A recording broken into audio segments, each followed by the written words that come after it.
पिछली क्लास में हमने इंट्रोडक्शन टू बिजनेस का ओवरव्यू लिया था और मैंने आपको बताया था कि इंट्रोडक्शन टू बिजनेस में कितने चैप्टर्स होते हैं, किस तरीके से आपने बुक को रीड करना है, किस तरीके से हमने इस कोर्स को प्रिपेयर करके कंप्लीट करके पास करना है। ठीक है। चैप्टर नंबर 1 में मैंने आपको सिर्फ डेफिनेशन बताई थी बिजनेस की। चैप्टर नंबर 1 का नाम है नेचर ऑफ बिजनेस। इस नाम के बारे में हम ऑलरेडी बात कर चुके हैं कि बिजनेस का नेचर क्या होता है, उसके उसका बिहेवियर, उसके एक्शंस, उसके रिएक्शंस, उसकी पर्सनैलिटी, उसका पर्पस क्या है, उसके रिलेशंस क्या है। बिजनेस में रिलेशंस तो होते ही हैं।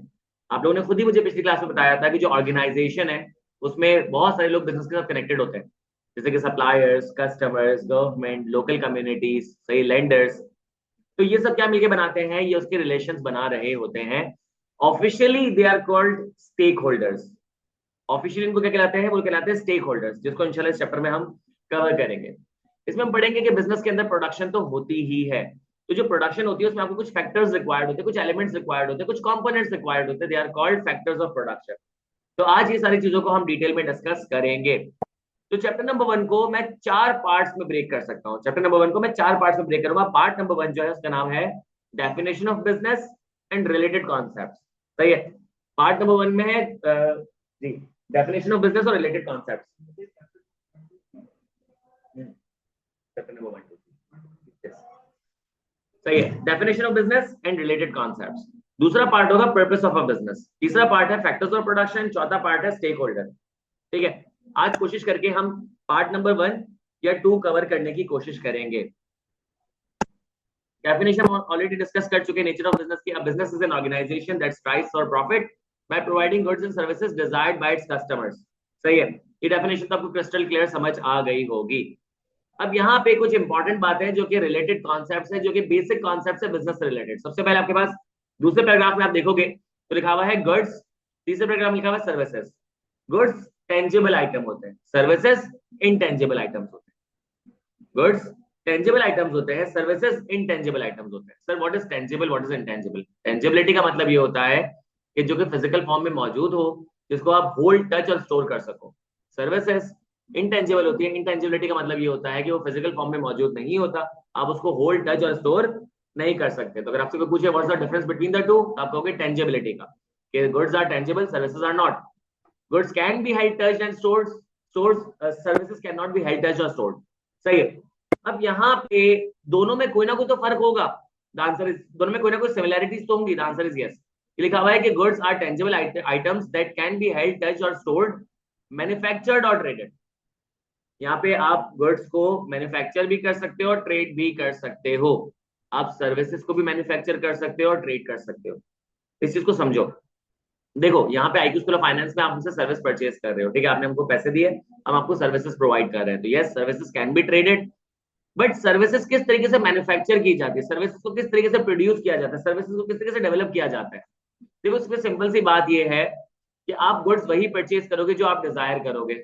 आप गुड्स वही परचेज करोगे जिसमें आपको वैल्यू मिलेगी। आप गुड्स वही परचेज करोगे जिसमें बिजनेस के पास एक्सपर्टीज होगी गुड्स को बनाने की। आप हर किसी बंदे से तो परचेज नहीं कर लोगे।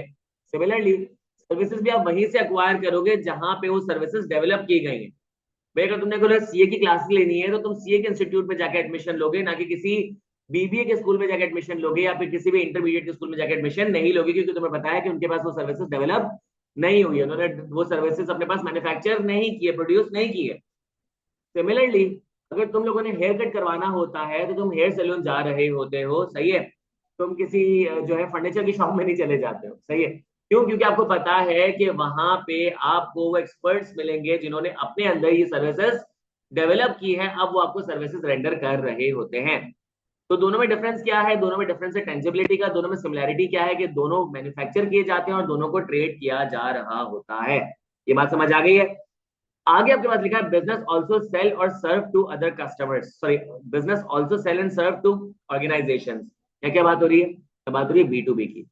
बिजनेसेस सेल कर रहे होते हैं, सर्व कर रहे होते हैं दूसरे बिजनेसेस को, सही है। बिजनेसेस सेल और सर्व कर रहे होते हैं कंज्यूमर्स को। अगर वो कंज्यूमर को सेल और सर्व करे इट्स बी टू सी, अगर वो बिजनेस को सेल और सर्व करे तो it's B to C, B to B.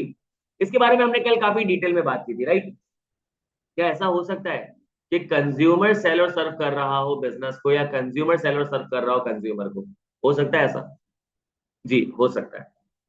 तो इसका मतलब है कि आपके पास बी टू बी था, बी टू सी था, आपके पास सी टू सी भी होगा और सी टू बी भी होगा। देखो यहाँ पे एग्जाम्पल कैसे है। आप एक मोबाइल फोन यूज कर रहे थे, यू फेल्ट लाइक यार मुझे इस मोबाइल को रिप्लेस करना चाहिए। आप गए मोबाइल मार्केट पे, आपने मोबाइल सेल किया। जिस दुकानदार को आपने सेल किया, आप चाहते थे कि आप मोबाइल को 8,000 रुपए का बेचो। उसने आपसे कहा कि उसकी वैल्यू नहीं है, उसने आपसे 6,000 रुपए का मोबाइल परचेज किया। सही है, तो उसका मतलब ये है कि आप कंज्यूमर थे, आपने बिजनेस को मोबाइल सेल किया। This is called C2B। अब हुआ ये कि जब दूसरा बंदा उस बंदे से मोबाइल परचेज करने के लिए आएगा उस दुकान से, आपका मोबाइल ही परचेज करेगा। अब वो बंदा जो है मोबाइल परचेज करना चाह रहा था 8,000 रुपए का, उसको बेचा गया 10,000 रुपए का। खरीदना चाहता 8,000 का, उसको बेचा गया 10,000 रुपए का। ठीक है, तो यहाँ पे क्या हुआ, B2C हो गया। तो यहाँ पे आपने जो उसको मोबाइल बेचा दिस इज C2B, और उसने आगे मोबाइल बेचा दिस इज B2C। उसका काम है ना मोबाइल बेचना, उसने कंज्यूमर को मोबाइल बेच दिया। अगर ये C2B2C है, इसमें से अगर बी कट हो जाए तो क्या बचेगा, C2C। वहां पे आया OLX। कि OLX ने अपने आप को इंट्रोड्यूस किया था अर्ली 2000 में, कि उस मोबाइल जो है ना, उसकी बाइंग और सेलिंग बहुत ज्यादा कॉमन थी, क्योंकि नए नए मॉडल के मोबाइल आया करते थे, डिफरेंट डिफरेंट डिजाइन के मोबाइल आया करते थे। तो लोग एक मोबाइल को 6 महीने से ज्यादा अपने पास रखते नहीं थे। तो वहां पे क्या हुआ कि इस दुकानदार को बीच से हटा दिया, कि एक बंदे ने कहा मुझे मोबाइल 8,000 का बेचना है, उसने उस मोबाइल को लेट सपोज 9,000 रुपए का लगा दिया। एक बंदे ने कहा मुझे मोबाइल, यही वाला मोबाइल 8,000 में परचेज करना है, उसने देखा है 9,000 रुपए का, तो 1,000 की तो बार्गेनिंग हो जाएगी। जब उसने फोन किया उसको और बार्गेनिंग हो गई ओवर फोन कॉल, तो उन्होंने कहा चलो ठीक है मिलते हैं और मोबाइल को सेल कर देते हैं। तो यहाँ पे एक कंज्यूमर दूसरे कंज्यूमर से मिला, दिस इज कॉल्ड C2C। एक कंज्यूमर ने दूसरे कंज्यूमर को सेल और सर्व कर दिया। सर यहाँ पे जो सेल कर रहा है वो बिजनेस क्यों नहीं है? आपने ये तो बता दिया कि दूसरे एंड पे जो परचेज कर रहा है वो बिजनेस और कंज्यूमर कैसे है, कि अगर वो जो प्रोडक्ट है वो बिजनेस यूज में लेके जा रहा है तो बिजनेस, अगर बिजनेस यूज में लेके नहीं जा रहा तो कंज्यूमर। तो यहाँ पे इसको तो डिफाइन करो कि ये कंज्यूमर कैसे हो गया। जो बंदा सेल कर रहा है ना, और जो आर्टिकल सेल कर रहा है, जो वो आर्टिकल सेल कर रहा है उसका नॉर्मल कोर्स ऑफ एक्शन में वो बिजनेस नहीं है। भाई जो मोबाइल सेल कर रहा है, शायद वो स्टूडेंट हो, शायद वो जॉब करता हो, शायद उसका केटरिंग का बिजनेस हो, शायद वो फूड बिजनेस में हो, शायद वो व्लॉगिंग करता हो। मोबाइल बेचना खरीदना उसका काम नहीं है। यहाँ पे वो क्या कर रहा है कि जस्ट उसके पास एक एक्स्ट्रा चीज पड़ी थी, उसने वो बेच दी, तो वो उस चीज का ऑन्टरप्रनोर नहीं है, उस चीज का वो डीलर नहीं है, तो यहाँ पे वो कंज्यूमर कहलाएगा। अब लेट सपोज अगर कोई बंदा ऐसा मोबाइल बेचता है, उसको लगता है कि इसमें तो प्रॉफिट बचता है, इसमें तो प्रॉफिट बचता है, नेक्स्ट टाइम से यार मैं यही काम करूंगा। अब अगली बार वो मोबाइल बेचेगा ना, तो वो कंज्यूमर नहीं कहलाएगा, वो कहलाएगा बिजनेस, क्योंकि अब कॉन्शियसली वो बिजनेस पर्पस के लिए ये ट्रांजेक्शन परफॉर्म कर रहा है। तो पहला वाला बंदा कौन हो जाएगा, बिजनेस। लेकिन हमारी एग्जाम्पल में वो क्या है, कंज्यूमर। सर कंज्यूमर बिजनेस को सेल और सर्व कर सकता है, वो एग्जांपल मैंने अभी आपको दी कि वो दुकान में जाके उसने सेल किया, सही है। और कंज्यूमर कंज्यूमर को सेल और सर्व करे, मैंने आपको OLX की एग्जांपल दे दी। तो C2B भी होता है और C2C भी होता है। आपके कोर्स का पार्ट नहीं है, लेकिन कुछ चीजें ऐसी होती है जो सुनते तो यू फील गुड। ठीक है, आगे लिखा हुआ है कि हाँ, business create goods and services that are the basis of our standard of living. आपके पास एक और कॉन्सेप्ट आ गया, स्टैंडर्ड ऑफ लिविंग। छोटे छोटे कॉन्सेप्ट लेना, पहला है गुड्स, फिर आया सर्विसेज, फिर आपके पास आया business sell and serve to different organisation, यानी कि B2B आया। अब आपके पास टॉपिक है standard of living. Standard of living क्या होता है, इसकी डेफिनेशन में लिखा हुआ है, the standard of living of any country is measured by the output of goods and services people can buy with the money they have. नहीं समझ आई? देखो यहाँ पे कह रहा है कि एक साल में आपके मुल्क में जितने भी गुड्स एंड सर्विसेज बनते हैं ना, आप क्या करो, उन सबकी सेलिंग प्राइस को प्लस कर लो। किसको प्लस करो, सेलिंग प्राइस को। कॉस्ट प्राइस को क्यों नहीं, वो मैं बताता हूँ, सही है। आपने सबकी सेलिंग प्राइस को प्लस किया, फिर उसके बाद आपने जितने भी हाउस होल्ड है ना, उन सबकी इनकम को प्लस कर लिया, सही है। आपने उन सबकी इनकम को प्लस कर लिया, तो आपके पास जो टोटल इनकम आएगी, ये क्या शो कर रही है, कि ये आपके मुल्क की परचेसिंग पावर है, ये आपके मुल्क की परचेसिंग पावर है। वैसे तो लोग इसमें से सेव भी करते हैं, इसे इन्वेस्ट भी करते हैं, लेकिन चलो अज्यूम करते हैं कि इन सारे पैसों को आप क्या कर दो, गुड्स एंड सर्विसेज परचेज करने में लगा दो। तो आप क्या करते हो कि गुड्स एंड सर्विसेज को कंपेयर करते हो उस इनकम से, तो आप इनकम रखते हो न्यूमरेटर में और गुड्स एंड सर्विसेज रखते हो डिनोमिनेटर में। तो इसका मतलब ये है कि अगर आपके मुल्क में टोटल इनकम है 70,000 रुपए, और आपके पास गुड्स एंड सर्विसेज की जो प्राइस है वो है 1,00,000 रुपए, तो परसेंटेज क्या आएगी, 70%। इसका मतलब ये है कि हमारे मुल्क में जितने भी लोग हैं वो अपने मुल्क की produce goods and services 70% purchase कर सकते हैं, 30% परचेज नहीं कर सकते। This shows what standard of living and purchasing power of our country, सही है। अब यहाँ पे सर ये 70% अच्छा है या बुरा है, ये कैसे मैं आइडेंटिफाई करूं? आइसोलेशन में तो आप नहीं कर सकते, आइसोलेशन में आप नहीं कर सकते। भाई देखो मेरे घर की भी एक इनकम लिमिटेड है, मैं हर चीज तो नहीं परचेज कर सकता, तो ये चीज तो एविडेंट है कि आप 100% तो परचेजिंग नहीं कर सकते, 100% से तो कम ही होगा। क्योंकि तुमने एक चीज नोट की होगी कि जब तुम परचेज करने जाते हो तो तुम ज्यादा पैसे देते हो, जब तुम परचेज करने के लिए जाते हो तो तुम ज्यादा पैसे देते हो, लेकिन जो तुम्हारी इनकम है वो कम है। जब तुम परचेज करने के लिए जाते हो तो तुम ज्यादा पैसे देते हो और तुम्हारी इनकम कम है। तो ये जो इनकम कम है और परचेजिंग एक्सपेंस ज्यादा है, इसकी वजह से पता है क्या होता है, इसकी वजह से होता है न्यूमरेटर में आपकी टोटल इनकम कम रहेगी और गुड्स एंड सर्विसेज की प्राइस ज्यादा रहेगी, गुड्स एंड सर्विसेज की प्राइस ज्यादा रहेगी। तभी तो हमेशा जो आपके पास प्रोपोर्शन आएगा ना, वो आपके पास 95% आ जाए, 99% आ जाए, 100% कभी भी नहीं होगा। इसलिए 1 लाख रुपए परचेसिंग पावर है, 1 लाख रुपए गुड्स एंड सर्विसेज के हैं, सही है। ऐसा तब हो सकता है कि शायद एक मुल्क पूरा ही एनजीओ के थ्रू चल रहा हो कि जितने की चीज बनती है उतने की ही सेल कर दो, ऐसा कोई मुल्क भी नहीं है। पहले डिस्पैरिटी समझ आई। तो सर मैं आइसोलेशन में तो नहीं बता कर सकता कि मेरी परचेसिंग पावर अच्छी है या बुरी है, तो मुझे कंपेयर करना पड़ेगा। मैं दो चीजों से कंपेयर कर सकता हूँ, एक दूसरे मुल्क के परचेसिंग पावर से और एक दूसरा अपने ही पास ईयर के परचेसिंग पावर से। लेट सपोज 2024 अभी चल रहा है, तो 2023 का तो आपको स्टैंडर्ड ऑफ लिविंग पता चल गया होगा। पाकिस्तान का अगर 2023 का स्टैंडर्ड ऑफ लिविंग है 70%, जितने भी गुड्स एंड सर्विसेज प्रोड्यूस हुए थे उनको मैंने डिवाइड कर दिया आपकी टोटल इनकम से, तो मेरे पास 70% आंसर आया। अगर मैं 2022 से चेक करूं और 2022 में आपके पास जो आंसर हो 60% हो, इसका मतलब क्या है कि एक साल के अंदर आपकी परचेसिंग पावर 10% बढ़ गई। अगर वो 2022 में 80% होता, तो इसका मतलब क्या है कि एक साल में 10% परचेसिंग पावर कम हो गई। आप दूसरे मुल्क से कंपेयर कर सकते, आप लाइक वाइज इकोनॉमी से कंपेयर करोगे, अपनी जैसी इकोनॉमी से कंपेयर करोगे, किसी अच्छी इकोनॉमी से कंपेयर नहीं करोगे। तो हम किससे कंपेयर करेंगे अपने आप को? नेपाल। हम किससे कंपेयर करेंगे भाई? क्योंकि देखो ना, हम पहले नहीं लोग कहते थे 2 टके के आदमी, सही है, तो टका भी कितने का हो गया? 2.25 रुपए का हो गया।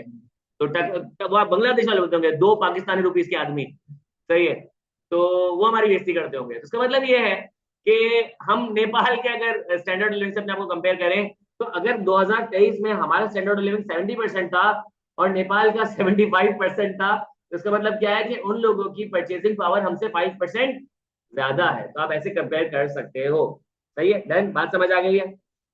लिखा हुआ है businesses play key role in determining our quality of life. एक और कॉन्सेप्ट आ गया, quality of life, standard of living और क्वालिटी ऑफ लाइफ। अब देखो अपेरेंटली दोनों जो है ना वो कंफ्यूजिंग लग रहे हैं। स्टैंडर्ड ऑफ लिविंग का मतलब ये होता है कि आपकी परचेसिंग पावर कितनी ज्यादा है, क्वालिटी ऑफ लाइफ कैसे डिटरमाइन होगी? क्वालिटी ऑफ लाइफ डिटरमाइन हो जाएगी कि किसके पास कितनी ज्यादा इनकम है, जिसके पास जितनी ज्यादा इनकम होगी उसकी क्वालिटी ऑफ लाइफ उतनी ज्यादा बेहतर हो जाएगी। तो क्या दोनों कॉन्सेप्ट सेम है? इस चीज को पढ़ने के लिए, इस चीज को समझने के लिए हम आगे बढ़ते हैं, सही है। लिखा हुआ है quality of life refers to the general level of human happiness. Quality of life refers to the general level of human happiness, सही है। Sir general level of human happiness का मतलब क्या है कि पूरे मुल्क पे जनरल लेवल, पूरे मुल्क के लेवल पे जो ना इंसान जब खुश रहना शुरू हो जाए, तो this is called quality of life, सही है। तो मुस्तफा क्या कहता है? मुस्तफा कहता है कि खुशी पैसों से आती है। तो इसका मतलब है कि मुस्तफा कह रहा है quality of life is equal to standard of living. क्या ऐसा है? आगे बढ़ते हैं, सही है। लिखा है based on such things as life expectancy, educational standards, health, sanitation, leisure time. पैसा कहाँ है? वापिस से देख लो, life expectancy, educational standards, health, sanitation, leisure time. अब यहाँ पे कोई आर्ग्यू कर सकता है कि नहीं सर पैसा भी मैटर करता है, आई डू एग्री, लेकिन ये जो 5 चीजें ना, जो इनकी स्केलेबिलिटी ना वो इतनी हाई है कि अगर छठे नंबर पे पैसा आता भी होगा ना, एक होता है ना कि बच्चा फर्स्ट आता है 90% से, सेकंड आया 70% से, तो कितना जो है ना डिस्पैरिटी है। तो पैसा उतनी कम प्रायोरिटी पे आता है। मैं आपको समझाऊं, सबसे पहले बात करते हैं लाइफ एक्सपेक्टेंसी। जो हम एयर इनहेल करते हैं ना, जब हम एयर इनहेल करते हैं कराची में, लाहौर में, सही है, एक होता है आपके पास पता नहीं एयर इंडेक्स कुछ करके नाम होता है, एयर पोल्यूशन इंडेक्स के कुछ नाम होता है, उसमें हमारा जो शहर है वो तीसरे नंबर पर आ रहा है सबसे पोल्यूटेड एयर्स के अंदर। और जो हम एयर इनहेल करते हैं ना, तो उनका लेवल होता है, जैसे लेट्स सपोज फला परसेंटेज को अगर क्रॉस कर गया तो वो ब्रीदेबल होती है, फला परसेंटेज को क्रॉस कर गया तो वो ब्रीदेबल नहीं होती है, फला परसेंटेज को क्रॉस कर गया तो वो टॉक्सिक हो जाती है। फला परसेंटेज को क्रॉस कर गया तो वो डेडली हो जाती है, हम बिल्कुल डेडली परसेंटेज वाली एयर को जो है इनहेल कर रहे हैं। सही है। तो हर गुजरता दिन जो बंदा ये एयर इनहेल कर रहा है, तो अगर लेट सपोज उसकी जिंदगी हो सकती थी 70 ईयर्स, तो हर गुजरता दिन उसका एक दिन कम होता चले जा रहा है। सही है। तो 70 से 69 हो जाएगा, 68 हो जाएगा, 65 हो जाएगा, इस तरीके से कम होना शुरू हो जाएगा। तो this is called life expectancy. जिन मुल्कों की लाइफ एक्सपेक्टेंसी कम होती है वहां पे general level of human happiness नहीं होती है, क्वालिटी ऑफ लाइफ नहीं होती है। किन मुल्कों में जो है उम्रें ज्यादा होती है लोगों की? चाइना। सही है। चाइना में होती है। और ऐसे बहुत सारे मुल्क है जहाँ पे क्या होता है कि लोगों की जिंदगी 100 100 साल से भी ऊपर हो जाती है। वो वहां पे पीसफुली सुकून से रह रहे होते हैं क्योंकि वहां पे पोल्यूशन वगैरह जैसी चीजें नहीं होती है। फिर लाइफ एक्सपेक्टेंसी में और क्या चीजें कंट्रीब्यूट करती है? और चीजें कंट्रीब्यूट करती है हमारा लाइफस्टाइल और जो चीजें हम कंज्यूम कर रहे हैं, जो हम पानी पी रहे हैं। सही है। मेरे वाले साहब एक एमएनसी में काम किया करते थे, तो वहां के जो ना कॉन्टिनेंट मैनेजर, मैं कह रहा हूँ कॉन्टिनेंट मैनेजर, एशिया के जो मैनेजर थे ना, जब वो आते थे तो मेरे वाले साहब से मिला करते थे, वो हमको दावत में बुलाते थे, मैं नहीं जाता था क्योंकि उनके पास ना एक बहुत बड़ा कुत्ता हुआ करता था। मुझे कुत्तों से बहुत डर लगता है। मुझे तो ये जो पतले दुबले कुत्ते होते हैं उनसे बहुत डर लगता है, तो वो तो माशाल्लाह इतना बड़ा कुत्ता हुआ करता था। और उसको मोहब्बत भी बहुत हुआ करती थी, वो गैस पे जम करके उनके ऊपर आगे बैठ जाता था, उस वक्त तो मेरे तो जान ही निकल जाए। तो मैं जो है ना वो नहीं जाता था वहां पे। खैर एक दफा जो है चले गया मैं, और मैं डर डर के बैठ रहा था कि मैंने बोला अभी अचानक से आएगा ना मुझ पे अटैक करेगा। सही है। जब मैं बैठा हुआ था ना तो काफी टाइम तक वो आया नहीं, तो मैंने भी पूछा, मतलब आ बैल मुझे मार वाली बात थी, मैंने बोला कि वो आपके हुआ करता था ना कुत्ता, वो का है? तो देवर लाइक वो तो मर गया। दुख भी हुआ और सुकून भी हुआ कि यार चलो। तो पूछा कि भाई कैसे मर गया, तो बताया कि वो लास्ट टाइम हम यहाँ पे आए थे ना तो उसने गलती से टैप वाटर पी लिया था, वो मर गए। क्या पिया उसने? टैप वाटर पिया और वो मर गया। सही है। तो ये पानी हम लोग पी रहे हैं, हमारे अंदर रेजिस्टेंस आ गई है कि पहले के वक्तों में क्या होता है कि जब ये पानी बंदा पीता है तो उसको डायरिया हो जाता है। सही है। उसको जो है वॉमिटिंग हो रही होती है, उसको फूड पॉइजनिंग हो जाती है, लेकिन कुछ टाइम के बाद के अंदर रेजिस्टेंस आना शुरू हो जाती है। तो लोगों को रेजिस्टेंस आना शुरू हो जाती है। आई सीन पीपल जो ये जो नहीं जो नशा वगैरह करते हैं, गुटखा खा लिया, पान तंबाकू वगैरह जैसी चीजें खाते हैं, ये मैंने एक पैटर्न नोट किया है। क्या होता है कि शुरू के वक्तों में उनका ना स्टमक अपसेट रहता है, उनका स्टमक अपसेट रहता है, कुछ टाइम के बाद क्या होता है वो रेजिलियंस आ जाती है, फिर पता नहीं चलता है। ये खतरनाक चीज। फिर जब आपकी बॉडी के लिए उसको कंफर्टेबल हो जाते हैं उसको लेकर, वो कहते हैं, कुछ भी कचरा डालो कोई मसला नहीं है, फिर एक साथ मैं तुमको बता दूंगी क्या मसला है। सही है। तो लाइफ एक्सपेक्टेंसी हमारी जो हम पानी पी रहे हैं वो खराब है। हमारे यहाँ एफडीए नहीं है, नाम सुना होगा तुमने? FDA, food and drug administration. सही है। बोलते ना एफडीए अप्रूव्ड, एफडीए अप्रूव्ड, हमारे एफडीए है ही नहीं। हम जो फूड ले रहे हैं, जो ड्रग ले रहे हैं, ड्रग मतलब दवाई। सही है। जो हम फूड ले रहे हैं, जो हम ड्रग ले रहे हैं वो अप्रूव्ड नहीं है। सही है। तो तुम्हें लगता है कि बिजनेस क्वालिटी को मेंटेन करते हो? I don't think so. सही है। तो इसकी वजह से क्या है कि हमारी लाइफ एक्सपेक्टेंसी काफी रिड्यूस्ड है। एजुकेशनल स्टैंडर्ड्स की बात करें, सही है, तो बात नहीं करें तो बेहतर है। कि मुझे ऐसा पर्सनली फील होता है कि जो हमारी प्राइमरी है, जो हमारी सेकेंडरी है, जो हमारा मैट्रिक इंटर है, ये सब जो है क्या है, एक ट्रैप है। ये सब एक ट्रैप है कि स्कैम है, कि यहाँ पे आपको स्कैम किया जाता है, धोखा दिया जाता है, आपको वैल्यू फॉर मनी नहीं दिया जाता, आपका टाइम जाया किया जाता है। साफ सी बात, देखो पैसा कोई मेरा जाया कर देगा ना इतना मसला नहीं है, कोई मेरा टाइम जाया करेगा ना तो मुझे मजा नहीं आएगा। सही है। आपको पता है कि ये चीज स्टेटिस्टिकली प्रूवन है कि हमारे स्कूलों में जो हमें एक साल में पढ़ाया जाता है वो 3 महीने में पढ़ा जा सकता है। तो मतलब जो हम 4 साल में पढ़ते हैं वो एक साल में पढ़ा जा सकता है। Now I am not saying के स्कूल जो है वो सारी चीजों को जो है 4 4 साल के करिकुलम को एक साल में पढ़ा के हमें गधे घोड़ों की रेस में लगा दें, मैं ये नहीं कह रहा। But I am saying is कि अगर तुम लेट सपोज लिटरली 25% हमें पढ़ा रहे हो, तो बाकी का 75% हमें कुछ प्रोडक्टिव कामों में लगा दो। सही है। हमें कोई कंप्यूटर से रिलेटेड चीजें पढ़ाओ, हमारा कोई एक्सपोजर बढ़ाओ, कोई इंडस्ट्रियल टूर्स होने चाहिए, कुछ हमें अपनी स्किल्स को डेवलप करने का मौका दो, थोड़ा सा आर्ट, थोड़ा सा क्राफ्ट, थोड़ा सा फिटनेस वगैरह की तरफ लेके जाओ, कुछ जो कुकिंग है, फैशन है, कुछ ना कुछ तो, ताकि बंदे का माइंड खुले, उसको पता चले। सही है। मैं अक्सर लोगों को आर्ग्यू करते हुए देखता हूँ कि जो अब्रॉड में क्या होता है कि जब लड़का अपनी एज को पहुंचता है 18 19 20 साल की उम्र में, तो वो क्या करता है, अलग से रहना शुरू हो जाता है। वो अलग से क्यों रहना शुरू हो जाता है? क्योंकि उसके पास इनकम होती है, वो कमा सकता है। तो उसका मतलब ये कि उनके स्कूल्स ने उनको इतना सिखा दिया कि अब वो क्या करते हैं कि 19 20 21 साल की उम्र में वो इतना कमा लेते हैं कि वो किराए के घर पे रहना शुरू हो जाते हैं। मैं ये नहीं कह रहा कि आप अपने घरों को छोड़ दें, बट बात यही है ना कि यहाँ पे क्या होता है, 24 24 साल का लड़का, 25 25 साल का लड़का, 26 26 साल का लड़का अपने घर के पेरेंट्स की इनकम पे रिलाई कर रहा होता है, भले 100% नहीं, 80%। बात तो वही हो गई कि अगर लेट सपोज वो बंदा कमा रहा है, घर में कंट्रीब्यूट कर रहा है 20,000 रुपए, उसके वाले साहब 80,000 रुपए दे रहे हैं, तो इसका मतलब ये है कि वो कुछ भी कर लेगा ना, वो 1 लाख रुपए में तो पहुंच नहीं पाएगा अगले 5-6 सालों में। तो यहाँ पे हमारी जो एजुकेशनल स्टैंडर्ड है वो इतनी बैकवर्ड है, सही है, और इतनी ज्यादा मैं तो कहूंगा मैनिपुलेटिव है, इतनी ज्यादा टॉक्सिक है कि यहाँ पे आपका क्वालिटी ऑफ लाइफ कभी भी बेहतर नहीं होगा। अब तुम लोग जैसे मैट्रिक करके इंटर में करके आ चुके हो, अब तो देखो जो हुआ सो हुआ, उस पर तो हम लोगों ने कुछ नहीं कर सकते, लेकिन आगे से इंशाल्लाह चीजों को बेटर करेंगे। लेकिन तुम लोगों को लगता है कि तुम लोगों ने कोई रेलेवेंट चीजें पढ़ी है?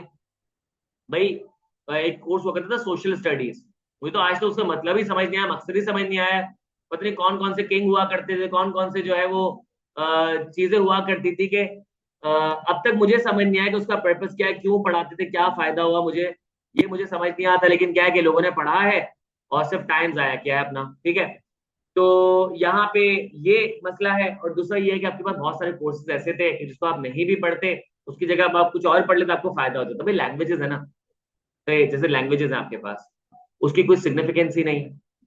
हमें, आपको पता है कि दुनिया में कहा जाता है चीज, एक कोड है वो बहुत बहुत थॉरली फॉलो किया जाता है कि if you know 2 languages you are 2%, if you know 2 languages you are 2%। सही है। अब ये रीजनल लेवल पे तो चलो थोड़ा बहुत अप्लाई हो जाएगा, लेकिन इंटरनेशनल लेवल पे ये बहुत अप्लाई होता है कि अगर आपको लेट सपोज स्पेनिश आती है, आपको जो है मैंडरीन आती है, आपको जो है फ्रेंच आती है, आपको पोर्टुगीज आती है, अरेबिक आती है, तो ये आपको बड़ा हेल्प करता है इंटरनेशनल लेवल पे। तो ये एजुकेशनल स्टैंडर्ड्स हमारे यहाँ सेट ही नहीं किए गए, हमको इररिलेवेंट चीजें पढ़ाई जाती है, जिसकी वजह से हम स्ट्रगल कर रहे होते हैं। हेल्थ की बात तो ना ही करें तो बेहतर है, हेल्थ केयर हमारा जो है सिस्टम, सही है। डॉक्टर्स ना कभी तफरी तफरी में क्या होता है, ऑपरेशन करते वक्त कैंची डाल देते पेट में, कभी तौलिया डाल देते, बोलते चलो रिटर्न गिफ्ट है। तो लेकिन ऐसा होता है, आप लोगों ने देखा होगा, सही है। वो क्या अनएथिकल प्रैक्टिसेस कर रहे होते हैं, इलीगल एक्टिविटीज परफॉर्म कर रहे होते हैं, हमें नाम तक पता है, हम कुछ कर नहीं सकते, साफ सी बात है। हम इनके खिलाफ अगर कुछ करेंगे तो हमारे साथ ही मसला हो जाएगा। बड़े बड़े हॉस्पिटल्स हैं, वो क्या करते हैं, मैं अक्सर देखता हूँ कि यार जो आते हैं ना ये अंदरूनी सिंध से बेचारे कुछ लोग आते हैं, पैसा इनके पास होता है, अच्छा खासा मेहनत से कमाया होता है, लेकिन इनके पास बेचारे के पास नॉलेज नहीं होती है। तो ये जब बड़ा कोई इलाज कराने के लिए आते हैं कि कोई खानदान में किसी का, तो लिटरली पता है क्या होता है कि इनसे इनसे कई पेपरों पे साइन वाइन करवा के, साइन इन करवा के क्या करते हैं कि बंदा मार देते हैं लिटरली, क्योंकि जाहिर सी बात है कि एक्सपेरिमेंट करना होता है, इन्होंने नई दवाइयां बना के। तो एक्सपेरिमेंट सबसे बेहतर किस पे हुआ, इंसान पे। तो इंसानों पे तो एक्सपेरिमेंट इलीगल है, एक्सपेरिमेंट करते हो बंदा मर जाता, तो कहते हैं यार वो मर गया, अब जाहिर सी बात है वो केस वेस तो करेंगे नहीं, सही है। लेकिन वो क्या बोलते हैं कि चलो यार हमारी हमें बॉडी दे दो इस बंदे की, हम इसकी तदफीन कर देंगे, पता क्या बोलेंगे, नहीं बॉडी तो नहीं दे सकते, बॉडी तो नहीं दे सकते, क्यों, उनके ऑर्गन्स वगैरह यूज करने होते हैं ना। मतलब ये मैं ऐसी नहीं सुनी सुनाई बातें नहीं बता रहा, मैंने देखी है चीजें, सही है। तो ये हमारा हेल्थ सिस्टम है, तो आप समझ जाओ क्या मसला होगा। सैनिटेशन की बात करें तो सैनिटेशन के बारे में तो हम इंडिया का अक्सर मजाक उड़ाते हैं। इंडिया में एक मूवी आई थी टॉयलेट, सही है, तो उसमें उन्होंने बताया था कि इनके घरों में जो है ना वो वॉशरूम नहीं बने हुए होते हैं, थोड़े से घर के दूर बने होते हैं, इसकी वजह से ना इनको बड़ा मसला होता है, हाइजीन फैक्टर इनका बड़ा कॉम्प्रोमाइज होता है। तो उसमें मूवी बनी थी, हम लोगों ने बड़ा मजाक उड़ाया, वो हमको कहते थे कि यार तुम लोग पढ़े लिखे नहीं हो, हम उनको बोलते तुम्हारे पास टॉयलेट नहीं है, अक्सर इंडिया वालों से जंग हो रही होती है ना सोशल मीडिया पे। तो हमारा अपना क्या हाल है, कभी कोई कभी कोई पब्लिक रेस्टरूम गया है यहाँ पे, कई बार मैं गलती कर दी थी, तो मैंने मतलब कोई खतरनाक से खतरनाक हॉरर मूवी देखी हो ना, मुझे इतना डर नहीं लगा था जितना मैं इनके पब्लिक रेस्टरूम वगैरह की तरफ गया था। तो ये हमारा हाइजीन सिस्टम, और हाइजीन सिस्टम में सैनिटेशन में सिर्फ ये नहीं आता, सैनिटेशन में ये भी तो आता है कि ये जो आपके पास स्ट्रीट फूड मिल रहा होता है, इसमें जो है वो क्या होता है कि एक जो पानी का बकेट होता है, सुबह वो भर दिया जाता है, उसी में क्या होता है कि वो प्लेटें धोए जा रहे होते हैं, धोए जा रहे होते हैं, उसको देखने का भी दिल नहीं करता। तो हमें खाना होता है तो हम क्या कहते हैं उसको नहीं देखते, सिर्फ खाने को फोकस कर रहे होते हैं कि अगर मैं नहीं देखूंगा तो वो क्या हो जाएगा, वो चीज हट जाएगी, ऐसे तो नहीं होगा, वो चीज तो हम भी खा रहे हैं, सही है। हेपेटाइटिस जो है वो एक ट्रांसमिटेबल डिजीज है, तो वो ट्रांसमिट किन चीजों के थ्रू होती है, ये स्ट्रीट फूड के थ्रू ही हो रही होती है।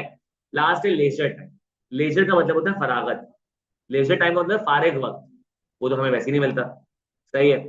हम लोगों को किसी ना किसी चक्रों में लगा दिया जाता है कि भाई मैं देखता हूँ कि जो आदमी होता है घर का, वो क्या कर रहा होता है कि वो एक जॉब कर रहा था वो 2 जॉब्स कर रहा है, 2 जॉब्स करता था वो 3 जॉब्स कर रहा था ताकि ज्यादा पैसे कमा ले, सही है। अब तो ये भी है कि औरत को भी बोला भाई तुम भी कमाओ ताकि हम लोग और पैसे कमा ले। फिर जो बच्चा होता है उसको सुबह स्कूल भेजते हैं, बोलते हैं कि नहीं भाई तुम्हें तो कॉम्पिटेंसी हासिल करनी है, स्कूल के बाद तुम्हें क्या करना है, कोचिंग जाना है, फिर कोचिंग सेंटर से आता है, बोलते नहीं तुम्हें और कॉम्पिटेंसी हासिल करनी है, तो उसको क्या करते हैं, किसी कंप्यूटर कोर्स में डाल देते हैं, बोलते तुम्हें और कॉम्पिटेंसी हासिल करनी है तो उसको किसी और कोर्स में डाल देते हैं, बस वो रात को घर में सोने के लिए आ रहा होता है। पागलों की तरह रेसेस में लगा दिया है, लेकिन बात सारी ये है कि हर चीज इरेलीवेंट कर रहे हैं, हर चीज इरेलीवेंट कर रहे हैं। मैं अक्सर लोगों को देखता हूँ, पता है किस तरीके से कमाते हैं, ट्यूशन पढ़ा के। ट्यूशन पढ़ा के कमाने का मकसद ये है कि आप ज्यादा बेहतर है कि बाइक वगैरह चला लो, उसमें आपको ज्यादा इनकम हो जाएगी। ये जो आपके पास इन ड्राइव वगैरह की कार्स है वो चला लो, आपको ज्यादा इनकम हो जाएगी, क्योंकि ट्यूशंस में भी आपका लर्निंग कर्व लिमिटेड है, और आपका जो इन ड्राइव वगैरह चलाने में भी लर्निंग कर्व बहुत लिमिटेड है। एक वक्त के बाद आपको लगेगा रिपीटेशन हो रही है, सही है, और रिपीटेशन के वजह से कभी भी ग्रोथ और डेवलपमेंट नहीं होती है। हम लोग फाइवर अपर की तरफ इसलिए नहीं जाते कि पहली बात है काम मिलता ही नहीं है, और अगर काम मिलता है तो वो बहुत ही छोटे स्केल पे मिल रहा होता है। अगेन वही बात ना कि हमारी जो एजुकेशन स्टैंडर्ड्स हैं वो काफी ज्यादा इंफीरियर है, उसकी वजह से हमें चीजें अच्छे से नहीं मिल रही होती। ये सब बातें तुम लोगों ने सुनी होगी, अचानक से तुम लोगों के खुशियां कम हो गई होगी।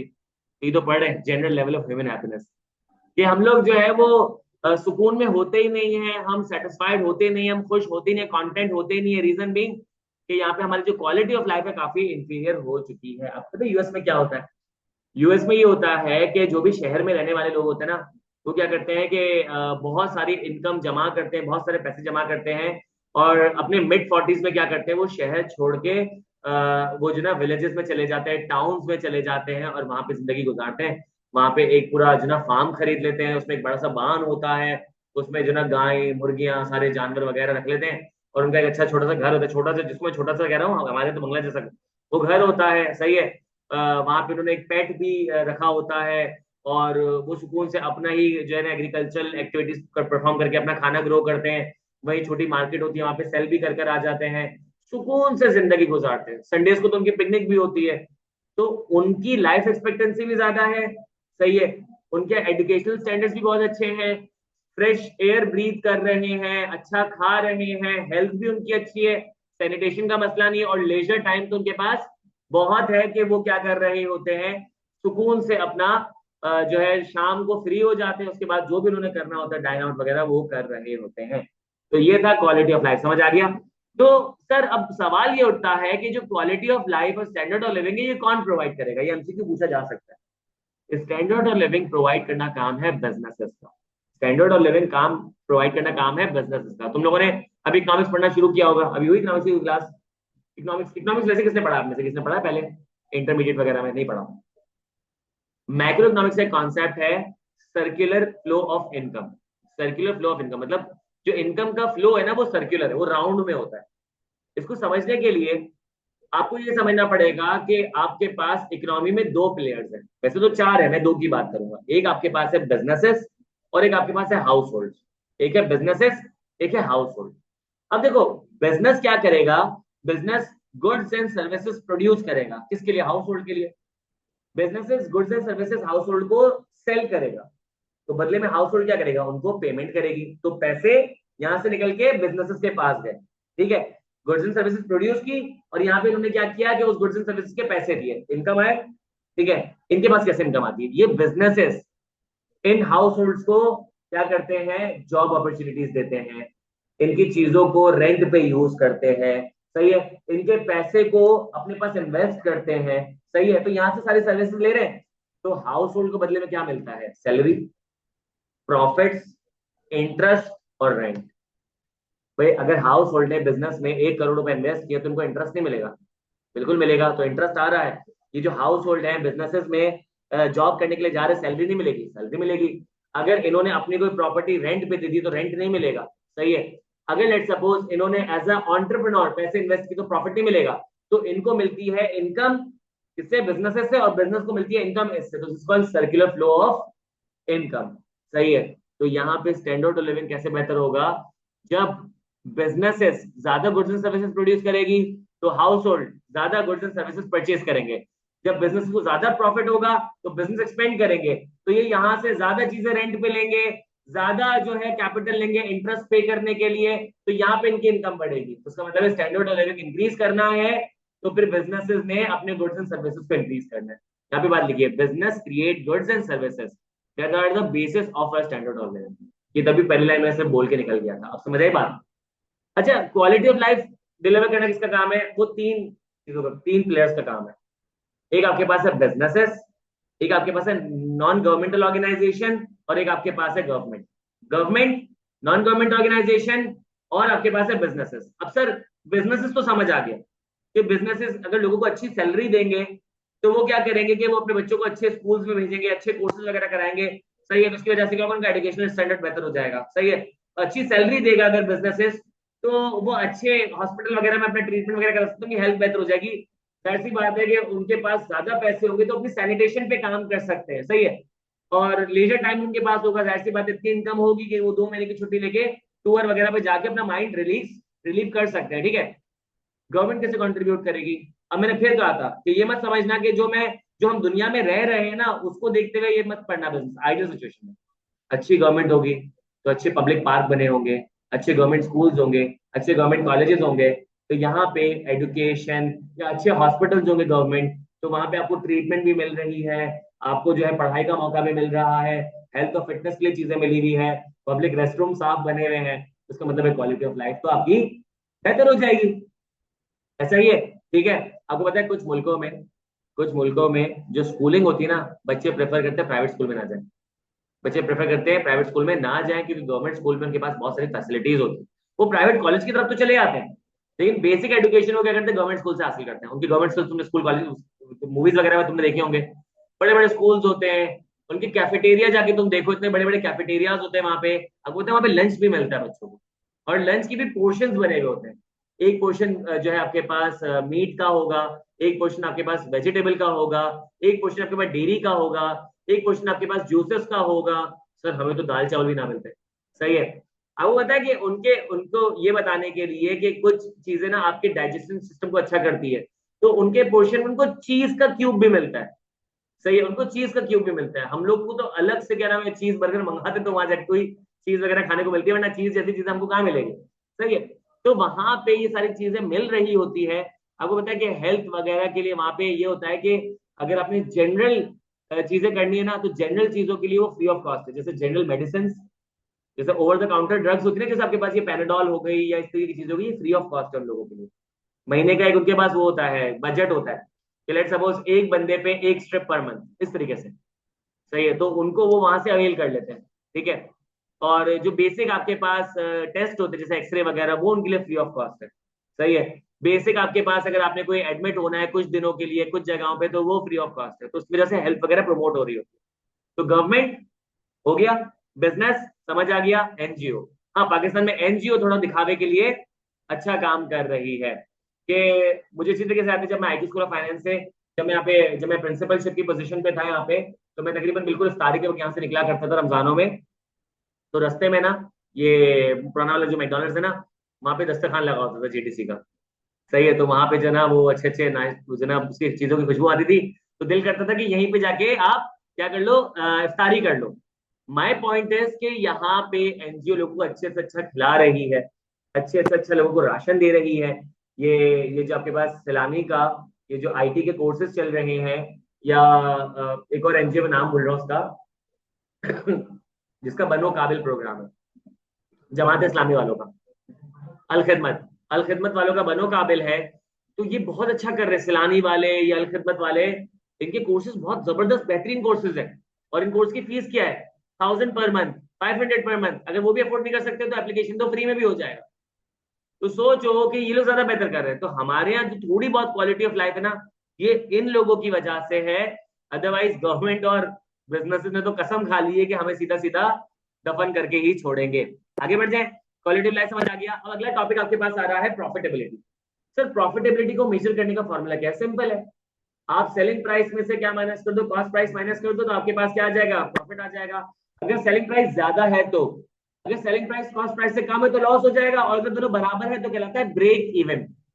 अगर सेलिंग प्राइस ज्यादा है कॉस्ट प्राइस कम है तो प्रॉफिट, कॉस्ट प्राइस ज्यादा है सेलिंग प्राइस कम है तो लॉस।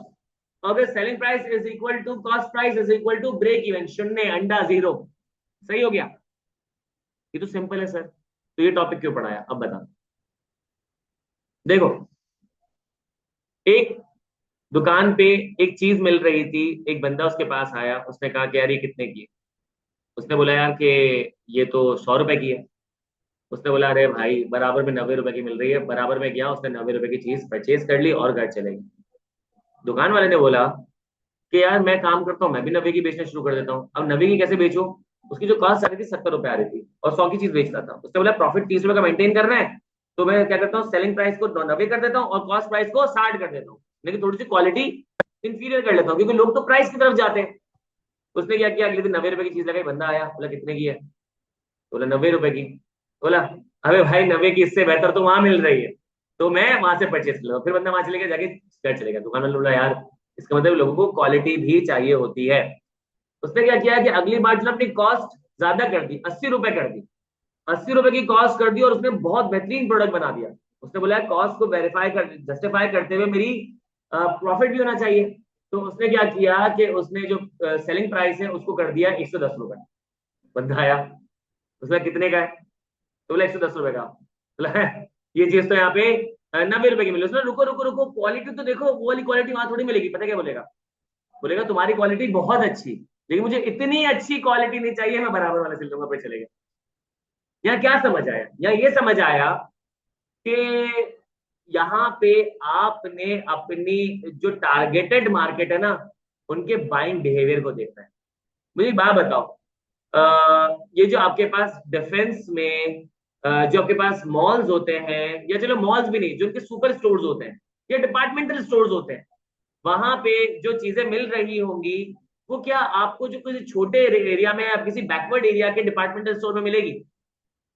नहीं मिलेगी। रीजन मी, क्योंकि वहां के लोग प्रेफर करते हैं क्वालिटी को, यहाँ के लोग प्रेफर करते हैं प्राइसेस को। तो मैं अगर लेट सपोज अपनी प्रोडक्शन में कॉस्ट को रिड्यूस करते हुए क्वालिटी को इंफीरियर कर रहा हूं, तो इसका मतलब है कि मैं कभी भी प्रॉफिटेबिलिटी नहीं मेजर कर पाऊंगा। और अगर लेट सपोज मैं कॉस्ट बढ़ा के सेलिंग प्राइस बढ़ा दूंगा, तो मैं किसी पर्टिकुलर एरिया में नहीं चल पाऊंगा। तो आपने आइडेंटिफाई करना है आपकी ऑडियंस क्या है, आपने आइडेंटिफाई करना है कि आप अपने ऑपरेशंस मैनेजमेंट को कैसे बेहतर कर सकते हो। ऑपरेशंस मैनेजमेंट का काम क्या होता है कि वो हर जगह से वो कॉस्ट रिड्यूस करेगा, जिसकी वजह से क्या होता है कि उसकी सिर्फ कॉस्ट बढ़ रही है और सेलिंग प्राइस पे कोई फर्क नहीं पड़ रहा है, सेल पे कोई फर्क नहीं पड़ रहा है। तुम लोगों ने अगर एक चीज नोट की हो, तो आपके पास जो बिस्किट्स आते हैं, टिकी पैक आता है, सही, आपके पास एक हाफ रोल आता है और आपके पास फैमिली पैक आता है। जो फैमिली पैक आता है, पहले क्या होता था कि वो गत्ते के बॉक्स में हुआ करता था। उसके अंदर क्या होता था कि आपके पास वो पन्नी का रैप होता था, उसको आप खोलते थे और बिस्किट खाते थे। अगर वो गत्ते का रैप हटा दो, तो क्या अंदर हवा चली जाएगी और बिस्किट खराब हो जाएगा? The answer is no. What they did, वो जो पन्नी वाला जो पैक होता था, वो होता था सिल्वर कलर का। उन्होंने उसी पे ही ब्रांडिंग की और वही सेल करना शुरू कर दिया। तो जो गत्ते की कॉस्ट है वो हो गई खत्म। तो इससे क्या आपने सेलिंग प्राइस कम की? The answer is no. इससे आपकी कॉस्ट रिड्यूस हो गई, बीच में प्रॉफिट बढ़ गया। That's how you increase your profit.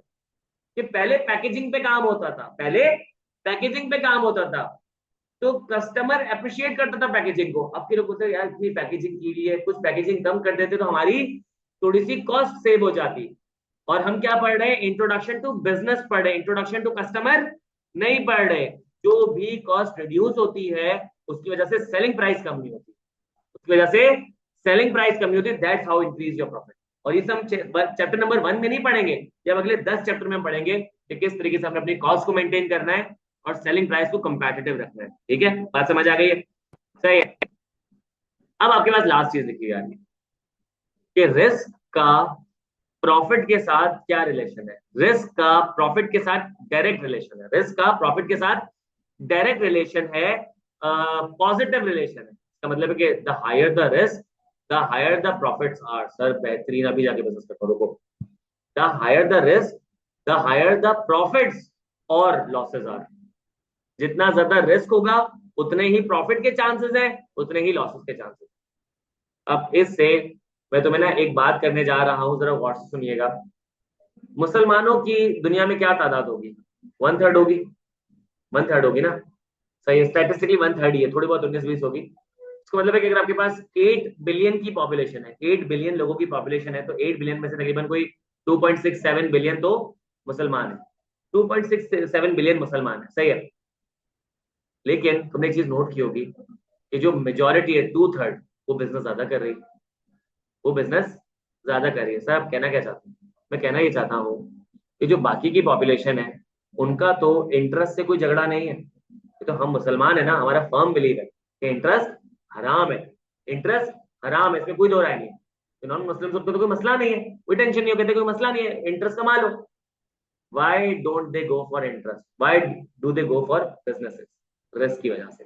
अब मैं समझाता हूँ, देखो एक बंदा है, उसके पास पड़े हुए हैं 1 करोड़ रुपए। पहले तो मालूम करो कि भाई 1 करोड़ पड़े कैसे, हमारे पास तो नहीं होते। चलो, एक बंदा उसके पास 1 करोड़ रुपए रखे हैं। उसने कहा यार क्या करूं क्या करूं, हम तो बोलेंगे कि भाई तू एंजॉय कर पहले यार, तो मैं क्या करूं 1 करोड़ रुपए का। चलो एक काम करता हूँ, ऑप्शन ए, मैं इस पैसे को उठाता हूँ और जाके बैंक में रख देता हूँ, एफडी कर देता हूँ, क्या फिक्स डिपॉजिट, एफडी करता हूँ, सुकून से बैठ के सूद खाऊंगा। सही है, असल वर्ड तो सूद ही है ना, सूद खाऊंगा, सही है। तो उसने बोला कि यार बैंक गया, बैंक को उसने बोला कि भाई 1 करोड़ रुपए है सालाना, क्या मुझे सूद मिलेगा? तो बैंक ने बोला कि आपको जो है सालाना इंटरेस्ट जो मिलेगा वो मिलेगा 20%। वैसे it's not 20%, sometime it's 16, sometime it's 17 सालाना। 20 कर दिया, राउंड फिगर कर दिया, बढ़ा दिया, सही है। इसका मतलब है 1 करोड़ रुपए पे मुझे 20 लाख रुपए का सूद मिलेगा, ठीक है। तो अगर मैं सोचूं कि मेरे जो मंथली एक्सपेंस है वो है 1.5 लाख रुपए का, तो इसका मतलब मैं 12 से मल्टीप्लाई करूंगा, ये तो बन जाएंगे 18 लाख रुपए। इसका मतलब है बेहतरीन, मैं सुकून से पूरी जिंदगी बैठ के सूद पे ही जिंदगी गुजार लूंगा और आखिर में सीधा जहन्नुम में आंख खुलेगी। सही है, सीधा ऑप्शन नहीं था, सिंपल। ऑप्शन बी, उसने कहा कि यार मैं अगर फला कोई बिजनेस करता हूँ, मैं अगर फला कोई बिजनेस करता हूँ 1 करोड़ रुपए से, तो इस बिजनेस का ROI, रिटर्न ऑन इन्वेस्टमेंट, वो है तकरीबन 60%। कितना है? 60%। और उसने 10 जगहों से मालूम किया, तो उसने बोला कि रिस्क इतना है, उसने रिस्क को कैलकुलेट किया, रिस्क है 30%, रिस्क है 30%। अब यहाँ पे हुआ ये कि जब उसने 1 करोड़ से बिजनेस स्टार्ट किया तो एयर एंड पे उसको कितना प्रॉफिट होगा? 60 लाख रुपीज का, सही है। और अगर उसमें रिस्क 0% क्लिक किया तो 60, अगर रिस्क पूरा आ गया तो कितना? 30। कितना? 30। ऐसे बताए, रिस्क ने उसका 30 लाख का प्रॉफिट खत्म कर दिया और 30 लाख का प्रॉफिट उसको फिर भी मिल गया। 30 lakh still better than 20 lakh rupees, और जहन्नुम में भी नहीं जाना, सही है। तो यहाँ पे इस तरीके से, सर आप तो अपनी तरफ से छोड़ रहे हैं, बिजनेस में कहाँ पैसे होते हैं, और एग्जाम्पल देता हूँ। प्राइस का कार्ड लगाओ, सही है, तारिक रोड पे या ऐसे किसी कमर्शियल एरिया पे लगाओ। पहले आपको पूरी सेटिंग बिठानी पड़ेगी, माशाल्लाह पे DMC नाम की भी तो एक बीमारी है ना, तो उनको भी डील करना पड़ता है। आपने सारे सबसे बात कर ली, सबको ऊपर नीचे से पैसे ऐसे देकर, सही, अल्लाह से माफी मांग ली कि आइंदा नहीं करूंगा। आपने क्या किया, एक बिजनेस लगा लिया, सही है। आपका जो टोटल बिजनेस बनेगा ना, तो आपको टोटल बिजनेस लगेगा तकरीबन 2 लाख रुपए के अंदर सेटअप होता है। ऐसा है कोई गलत? मैं गलत कह रहा हूँ? 2 लाख से ऊपर लगेंगे, पूरा आपको 2 लाख इनिशियल कॉस्ट आएगी, सही है। सर इनिशियल कॉस्ट के साथ आपको जो है ना इनिशियल लॉसेस भी तो आपने अकाउंट फॉर करने हैं। देखो ये वो बिजनेस है में इनिशियल लॉसेस होते हैं, चलो लेकिन फिर भी कर लो, 3 महीने के इनिशियल लॉसेस लगा, सही है। तो 3 महीने में इनिशियल लॉसेस का मतलब ये है कि जो आप आलू प्रोक्योर कर रहे होगे, ऑयल प्रोक्योर कर रहे होगे अपना टाइम, उसका मतलब है कि 1 महीने के 1 लाख रुपए लगा लो, तो टोटल कितने हो गए? 2 लाख रुपए प्लस 3 लाख रुपए, 5 लाख, तो टोटल इन्वेस्टमेंट हो गया आपकी 5 लाख रुपए की, ठीक है।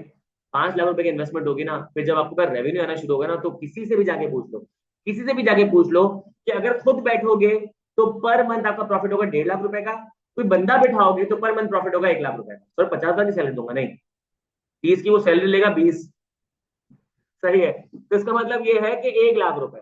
तो सर अगर मैं किसी बिजनेस पे नहीं बैठ रहा तो मुझे 1 लाख रुपए मिल रहा है, 5 लाख रुपए थे ना, 5 लाख रुपए थे, तो अगर मैं शुरू के 3 महीने माइनस कर दूं, तो उसके बाद अगर मुझे हर महीने 1 लाख रुपए मिल रहे, कितने हो गए? 9 लाख रुपए हो गए। कितने का बिजनेस स्टार्ट किया था? 5 लाख का स्टार्ट किया था। सर इसको तो ROI मतलब 100% से भी ऊपर चले गया, तकरीबन तकरीबन 180% हो गया। ऐसा होता है क्या चीज? ROI आपके बिजनेस की वैल्यू को डबल करके दे देगा 1 साल के अंदर, ऐसा होता है ये। रिटर्न, हाँ ये मतलब रिटर्न ऑन इन्वेस्टमेंट, आपको हर साल कितना इन्वेस्टमेंट का रिटर्न मिल रहा है। इन्वेस्टमेंट इज माई कैपिटल, और उस कैपिटल के प्रोपोर्शन में मैं देखूंगा। लेट्स सपोज मेरा एक बिजनेस है 1 करोड़ रुपए का, सपोज ही कर सकता हूँ, है तो नहीं, मेरा एक बिजनेस है 1 करोड़ रुपए का, और साल के एंड में मैंने कमाए 50 लाख रुपए। अब 50 लाख रुपए मैंने बोला मेरी तो अल्हम्दुलिल्लाह बेहतरीन सैलरी है, इस 50 लाख रुपए का मैं क्या करूंगा? बिजनेस में इन्वेस्ट कर, तो मैंने कर दिए। तो अब मेरे बिजनेस का कैपिटल कितना हो गया? 1.5 करोड़ रुपए का। अब अगर लेट्स सपोज 50% ROI मारूं, तो क्या 50 लाख का प्रॉफिट आएगा? नहीं, 75 लाख का। 50% of your capital, this is called ROI, return on investment. पहले इन्वेस्टमेंट कितनी थी? 1 करोड़ रुपए की थी, अब इन्वेस्टमेंट कितनी है? 1.5 करोड़ रुपए की। कितना अच्छा लगता है बातें करके, सही है। यस, ईयरली जो हमारी इनिशियल जो हमारा साल के शुरू में जो कैपिटल था ना, उससे हम, ऐसे भी तो हो सकता है कि भाई मैंने साल के एंड में 50 लाख रुपए डाल दिया, तो मैं थोड़ी एक्सपेक्ट करूंगा कि मुझे फौरन से 50 लाख रुपए भी रिटर्न मिलेगा। मुझे वो जो शुरू में, साल के शुरू में जो था ना कैपिटल था, उस पे जो मुझे रिटर्न मिला, that's ROI. That's what I am saying कि ROI is always better than interest rate, is always better than interest rate.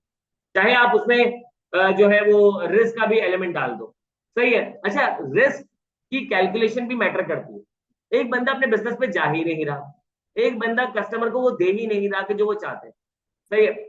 यहाँ पे नहीं, सोहेल ये मेरा बहुत अच्छा दोस्त है, बहुत बहुत अच्छा आदमी है, ये जो कैफेटेरिया वाला है, लेकिन उसकी अच्छाई तुम्हें नहीं पता चलेगी। क्यों? कुछ रखता ही नहीं यहाँ पे खाने के लिए। मैंने उसको बोला यार इतने स्टूडेंट है ना, एक चीज रखी होगी ना, वो भूखा बैठा होगा ना, तो वो परचेज कर लेगा। मैंने कहा कि कुछ कुछ चीजें इसमें, कुछ में तुम्हें प्रॉफिट मिलता है, जैसे तुम फ्राइज बना रहे हो, पानी की बॉटल्स हैं, कोल्ड ड्रिंक, इसमें तुम्हें प्रॉफिट बचेगा। कुछ चीजें तुम्हें प्रॉफिट नहीं बचेगा, ब्रेक इवन करोगे। लेकिन बात पता है क्या है? कस्टमर जरूर आए।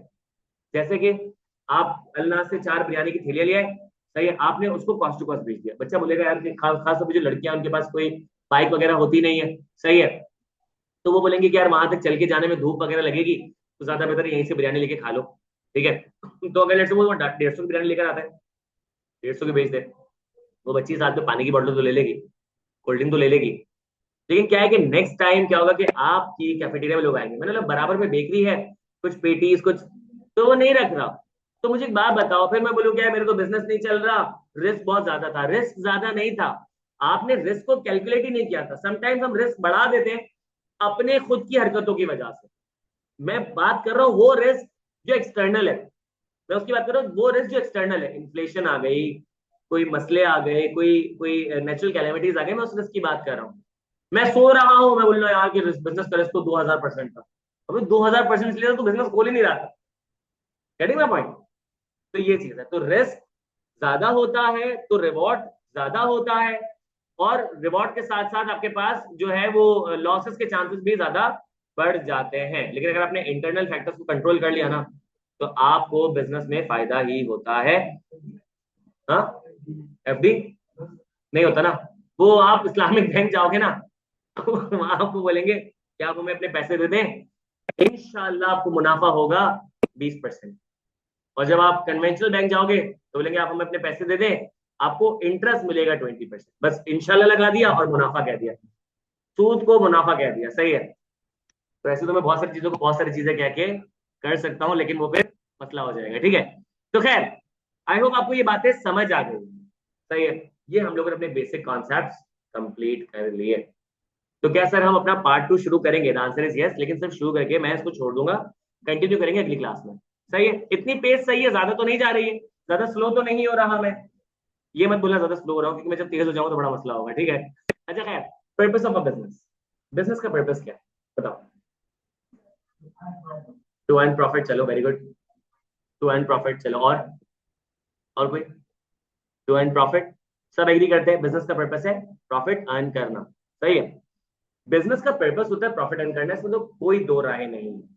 ये इस पर्पस से आगे के बहुत सारे पर्पसेस अनलॉक हो जाते हैं, और इस पर्पस की वजह से मैं और बहुत सारे पर्पसेस लेके चल रहा होता हूं। तो एक काम करें, जितने भी पॉसिबल पर्पसेस जो माइंड में आ रहे हैं उसकी लिस्ट बना लें।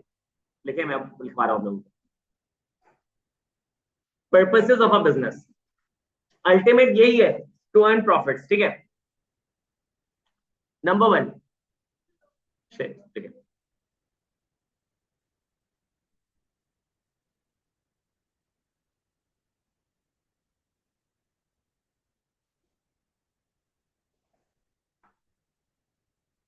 चले करें शुरू। ओके, सबसे पहले लिखेंगे रिसर्च एंड डेवलपमेंट। सबसे पहला पर्पस है रिसर्च एंड डेवलपमेंट,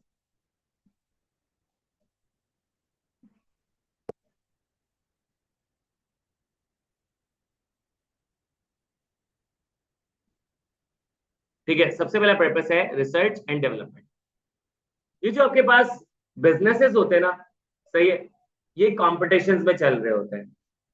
अगर किसी कॉम्पिटिटर ने कोई इनोवेटिव प्रोडक्ट निकाल दिया, सही है, कोई टेक्नोलॉजिकल एडवांसमेंट ले आए, तो आपके बिजनेस को बहुत ही बुरा सेटबैक फेस करना पड़ता है, आपका बिजनेस 3 4 5 साल पहले चले जाता है। सही है। तो यहाँ पे आप रिसर्च एंड डेवलपमेंट करते रहोगे तो देयर इज अ प्रोबेबिलिटी कि शायद टेक्नोलॉजिकल एडवांसमेंट आप ले आओ, कोई ब्रेक थ्रू आप अचीव कर लो। तो जब आप आगे बढ़ोगे तो आपके कंपेटिटर्स 3 4 5 साल पीछे चले जाएंगे। तो हर बिजनेस रिसर्च एंड डेवलपमेंट करेगा और उम्मीद करेगा कि पहला एडवांटेज मुझे मिल जाए। तो फर्स्ट है रिसर्च एंड डेवलपमेंट, और रिसर्च एंड डेवलपमेंट आसान नहीं है। ये बिजनेस के पर्पसेस में क्यों लिखा है, इसमें आपको हेफ्टी अमाउंट पे करनी पड़ती है, आपको टाइम लगाना पड़ता है, कॉस्ट जार फ्री में तो नहीं होती ना रिसर्च एंड डेवलपमेंट। सही है। दूसरा है कि रिसर्च एंड डेवलपमेंट हो गई, इसकी वजह से आप अचीव करोगे दूसरा purpose, technological advancement. Technological advancement.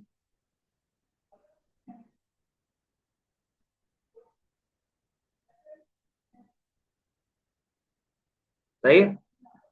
Technological advancement का मतलब ये हुआ कि जब आपने रिसर्च एंड डेवलपमेंट की, आपको कोई ब्रेक थ्रू अचीव हुआ और आपने अपनी टेक्नोलॉजी को इंक्रीज कर लिया।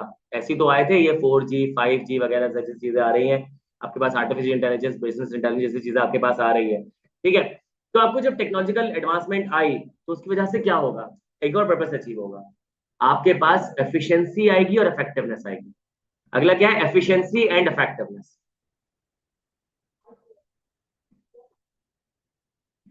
फर्स्ट है research and development, research and development. फिर सेकंड है टेक्नोलॉजिकल एडवांसमेंट, और फिर थर्ड है efficiency and effectiveness. Efficiency and effectiveness. सही हो गया। अभी जो आपके पास लिखा है ना एफिशिएंसी और इफेक्टिवनेस, इसका मतलब भी तो समझ आना चाहिए।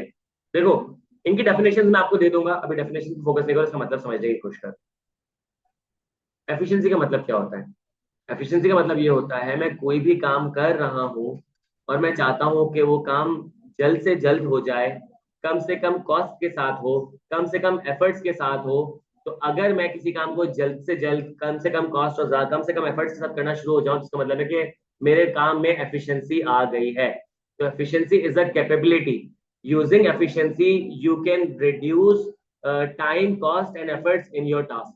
ठीक है। ये आपके पास एक कैपेबिलिटी होती है जो कि लोग मास्टर करना चाहते हैं। जब टेक्नोलॉजिकल एडवांसमेंट आएगा तो एफिशिएंसी खुद से आ जाएगी। मैं एग्जांपल देता हूँ। इफेक्टिवनेस ऑन द कॉन्ट्ररी, इसका मतलब ये होता है कि आप कोई भी काम करना चाहते हो ना, आप चाहते हो उसका एंड रिजल्ट बेहतर हो जाए, एनहांस हो जाए, इंप्रूव हो जाए।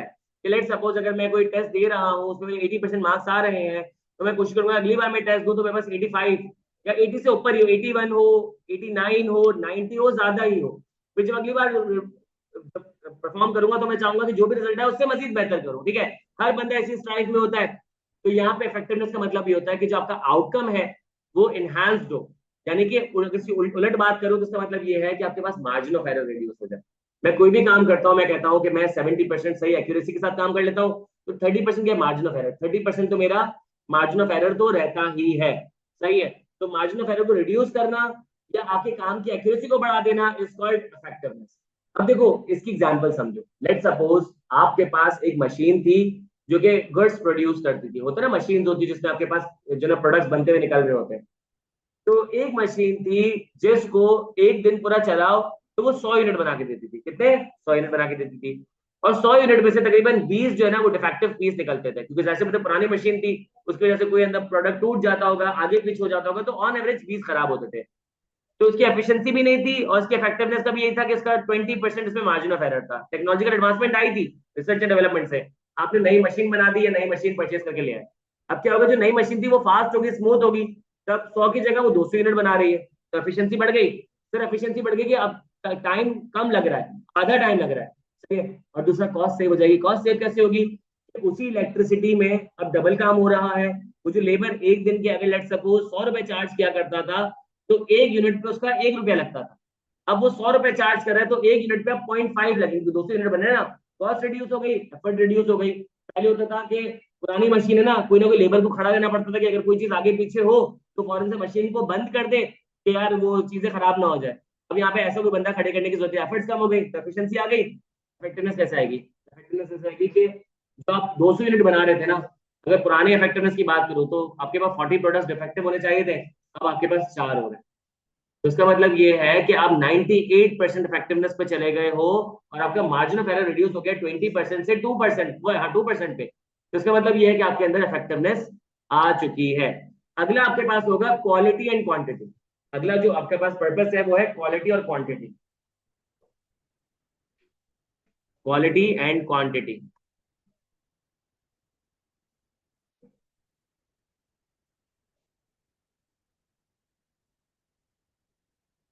देखा, हम जब जाते हैं डिपार्टमेंटल स्टोर्स में जाते हैं, इम्तियाज वगैरह जैसी जगह पे, तो अक्सर ऐसा होता है कि जब हम किसी एक पर्टिकुलर जगह पे जाके अपना प्रोडक्ट ढूंढते हैं और हमें नहीं मिलता, तो हम काफी डिसअपॉइंटेड फील करते हैं। ऐसा होता है, सही है। और कभी कभी ऐसा भी हुआ होगा आप लोगों के साथ कि आप एक दफा गए, नहीं मिला, आप बोले चलो कोई बात नहीं नेक्स्ट टाइम। अगली बार गए फिर नहीं मिला, आप फ्रस्ट्रेटेड हो गए, आपने सोचा नेक्स्ट टाइम। फिर 3-4 दफा आप जाओगे ना, उसके बाद क्या होगा कि यू फील लाइक यार अब मुझे प्रोडक्ट परचेज ना करने से अवेलेबल नहीं होता है। अवेलेबल क्यों नहीं होगा? वो पागल थोड़ी आपको बेचना नहीं चाह रहे हैं। मसला सारा ये है कि उनके पास एफिशिएंसी और इफेक्टिवनेस नहीं थी, तो उनकी क्वालिटी जो है वो तो कॉम्प्रोमाइज हुई थी, उसकी क्वांटिटी भी कॉम्प्रोमाइज हो गई, क्योंकि जब बन ही नहीं रहा था तो आएगा कैसे? तो क्वांटिटी और क्वालिटी आती है ना, तो ये बिजनेस का पर्पस अचीव करके देती है। कैसे? मैं एक शेल्फ पे जाऊं और मुझे वो प्रोडक्ट वहां पे मिल रहा हो, पहली बात है कि क्वांटिटी इंश्योर हो रही है, मुझे अच्छा लगेगा। और दूसरा मिलूंगा यार उसकी तो क्वालिटी भी बेहतर हो गई, तो क्वालिटी भी बेहतर हो गई। तो अक्सर लोग होते हैं ना कि जब नहीं शेल्फ पे कोई चीज ढूंढ रहे तो नहीं मिलती, तो सामने वाला दूसरा बंदा बोलता है कि यार इससे बेहतर आप ये प्रोडक्ट पे आ जाओ कि ये तो अवेलेबल भी होता है, इसकी क्वालिटी भी बहुत अच्छी है। तो क्या हुआ कि आपके कस्टमर रिटेंशनशिप बढ़ जाती है। तो आपके पास एक और जो ना प्रॉफिट, एक और जो आपके पास पर्पस आ गया, कस्टमर रिटेंशनशिप। आप कस्टमर को रिटेन करना शुरू हो जाते हो। कस्टमर सेटिस्फैक्शन कर दो या कस्टमर रिटेंशन कर दो, एक ही बात है।